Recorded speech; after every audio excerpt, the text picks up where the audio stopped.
اعوذ باللہ من الشیطان الرجیم بسم اللہ الرحمن الرحیم۔ شروع کرتا ہوں اللہ کے نام سے جو بڑا مہربان اور رحم والا ہے۔ السلام علیکم احباب۔ چینل پیارا اسلام میں اپنی تمام بہنوں اور میرے محترم بھائیوں کو خوش آمدید کہتا ہوں۔ واقع معراج کے بعد حضور نبی کریم صلی اللہ علیہ وآلہ وسلم نے تبلیغ کے لیے مکہ کے قریب و جوار کی بستیوں کا انتخاب کیا۔ آپ صلی اللہ علیہ وآلہ وسلم طائف تشریف لے گئے۔ وہاں آپ صلی اللہ علیہ وآلہ وسلم کے دادا عبد المطلب کا چچا زاد بھائی عبد لیل سکونت پذیر تھا۔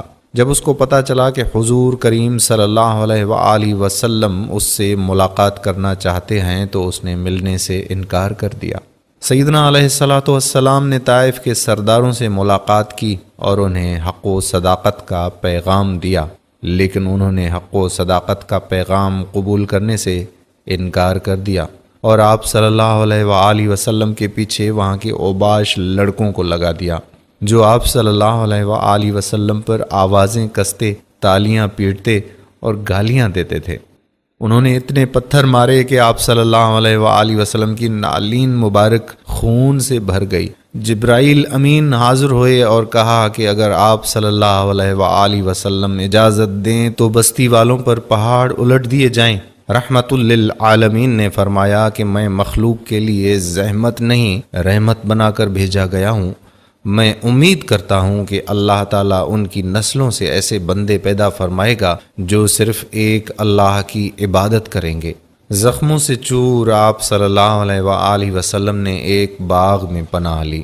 اس باغ کے مالک دو بھائی عتبہ بن ربیعہ اور شیبہ بن ربیعہ تھے۔ سیدنا علیہ الصلوۃ والسلام کو لہو لہان دیکھ کر انہوں نے اپنے نصرانی غلام کے ہاتھ آپ صلی اللہ علیہ وآلہ وسلم کی خدمت میں انگور کا خوشہ بھیجا۔ آپ صلی اللہ علیہ وآلہ وسلم نے بسم اللہ کہہ کر انگور لے لیا۔ مسیحی غلام نینوا کا تھا۔ اس نے آپ صلی اللہ علیہ وآلہ وسلم سے ان کلمات کی بابت دریافت کیا۔ آپ صلی اللہ علیہ وآلہ وسلم نے فرمایا کہ تم میرے بھائی یونس بن متی کے شہر کے رہنے والے ہو، وہ بھی میری طرح خدا کے پیغمبر تھے۔ یہ سن کر ابن ربیعہ کا غلام عداس آپ صلی اللہ علیہ وآلہ وسلم کے قدموں میں جھک گیا۔ عداس نے کہا کہ اگرچہ میرے آقا عتبہ نے مجھے یہ کہا ہے کہ آپ صلی اللہ علیہ وآلہ وسلم کو انگور پیش کروں، لیکن میں جانتا ہوں کہ وہ آپ صلی اللہ علیہ وآلہ وسلم کو اس باغ میں پناہ نہیں دیں گے۔ میں اتنا ضرور کر سکتا ہوں کہ لوگوں کی نظروں سے بچا کر آپ صلی اللہ علیہ وآلہ وسلم کو طائف سے باہر لے جاؤں۔ مسیحی خدمتگار عداس نے اپنے وعدے پر عمل کیا اور جیسے ہی رات گہری ہوئی پیغمبر اسلام حضور علیہ الصلوۃ والسلام کو طائف کے شہر سے باہر لے آیا اور بولا کہ خدا کے برگزیدہ بندے اس شہر سے دور نکل جائیے کہ یہاں کے لوگ آپ صلی اللہ علیہ وآلہ وسلم کی جان کے دشمن ہیں۔ حضور صلی اللہ علیہ وآلہ وسلم صحرا میں پیدل چلتے ہوئے ایک ایسی جگہ پہنچے جسے بطن تحلا کہتے ہیں۔ رات کا سما تھا اور ساری کائنات خاموشی میں ڈوبی ہوئی تھی۔ وہاں پہنچ کر پیغمبر اسلام حضور علیہ الصلوۃ والسلام نے انتہائی سوز و گداز کے ساتھ قرآن کی تلاوت شروع کر دی۔ جنات نے جب سوز و گداز سے بھرپور نورانی آواز میں قرآن سنا تو ان کی ایک جماعت حضور صلی اللہ علیہ وآلہ وسلم کی خدمت میں حاضر ہوئی اور اسلام قبول کیا۔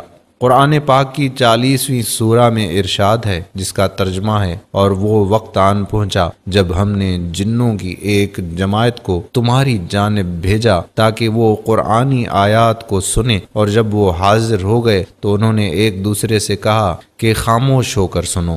پھر وہ اپنی قوم کی طرف عذاب سے ڈرانے والے بن کر پلٹے۔ سورہ احقاف آیت نمبر 29۔ زخم زخم جسم، بھوک سے نڈھال اور خستہ حال محمد صلی اللہ علیہ وآلہ وسلم طائف کے شہریوں سے مایوس ہو کر مکہ لوٹ آئے۔ حضور صلی اللہ علیہ وآلہ وسلم نے یہ جان لیا تھا کہ طائف مسلمانوں کی پناہ گاہ نہیں بن سکتا، لیکن کسی قبیلے سے منسلک ہونا ضروری تھا، لہٰذا انہوں نے قبیلہ زہرا کے سربراہ اجنس بن شریک کے پاس پیغام بھیجا کہ وہ اس سے حق جوار چاہتے ہیں۔ اجنس بن شریق نے جواب بھجوایا کہ اگر اس کی یہ خواہش ہے کہ وہ محمد صلی اللہ علیہ وآلہ وسلم کو جوار یعنی پناہ دے، لیکن وہ ایسا کرنے سے معذور ہے کیونکہ اس نے قبیلہ قریش کے ساتھ معاہدہ کر رکھا ہے۔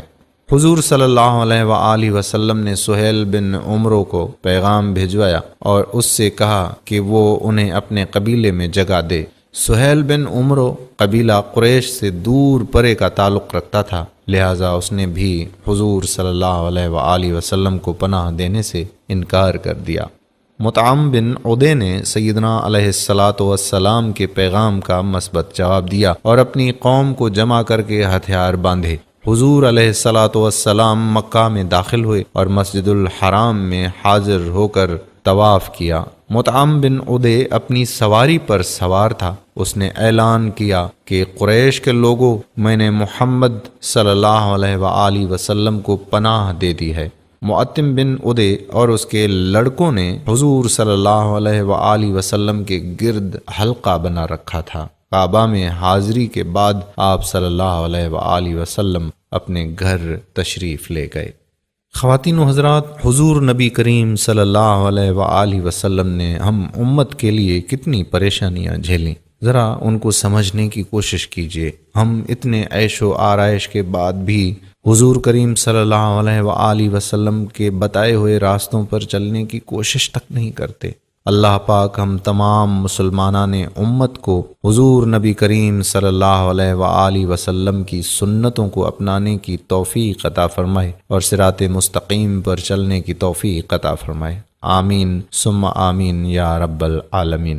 میرے پیارے بھائیوں اور بہنوں، سیرت النبی صلی اللہ علیہ وآلہ وسلم کا سلسلہ یہ آگے بھی جاری رہے گا۔ اگر آپ مزید معلوماتی ویڈیوز دیکھنا چاہتے ہیں تو ہمارے اس چینل پیارا اسلام کو سبسکرائب ضرور کر لیں تاکہ ہر روز اپلوڈ ہونے والی ویڈیوز کا نوٹیفیکیشن آپ کو بر وقت ملتا رہے۔ جزاک اللہ خیرہ۔